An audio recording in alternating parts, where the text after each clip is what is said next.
घटना दुर्दैवी आहे, मात्र जे आंदोलन झालं ते विरोधकांचं प्रेरित होतं असं मुख्यमंत्री म्हणतात. सगळ्या पत्रकार मित्रांनो, मी यावेळेस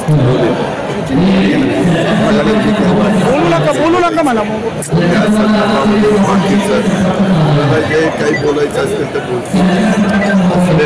या नराधमांना इतकं कडक शासन दिलं पाहिजे की पुन्हा त्यांना अशा गोष्टी करण्याचं धाडसच होतं नाही. एवढं कडक शासन दिलं पाहिजे की पुन्हा असलं काही करण्याच्या स्थितीत ते राहिलेच नाही पाहिजे. म्हणजे कसलं शासन दिलं पाहिजे तशा पद्धतीचा कायदा आपण विधानसभेत तयार करण्याचा प्रयत्न आपण जरी केला तर हा कायदा केंद्राने करायचा असतो.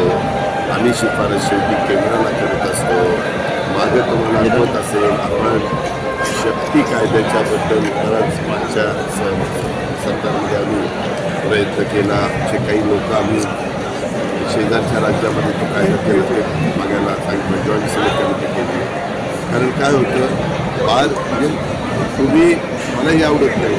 काही लोक म्हणतात नाही जाता मुलींनी निश्चित झाल्यावर बाहेर पडू नये, मुलांनी पडावं आणि मुलींनी पडू नये असं कसं नाही.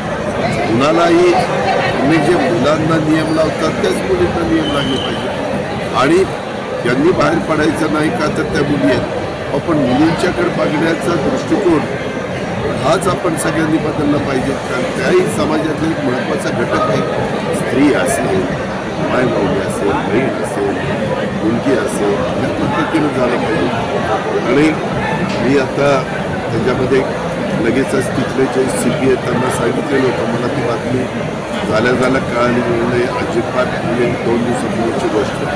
डुमरे म्हणून तिथं CP आहे. डुमरे याच्यामध्ये काही हस्तक्षेप होता. ती तातडीनं एवढी प्रयत्न आणि फास्ट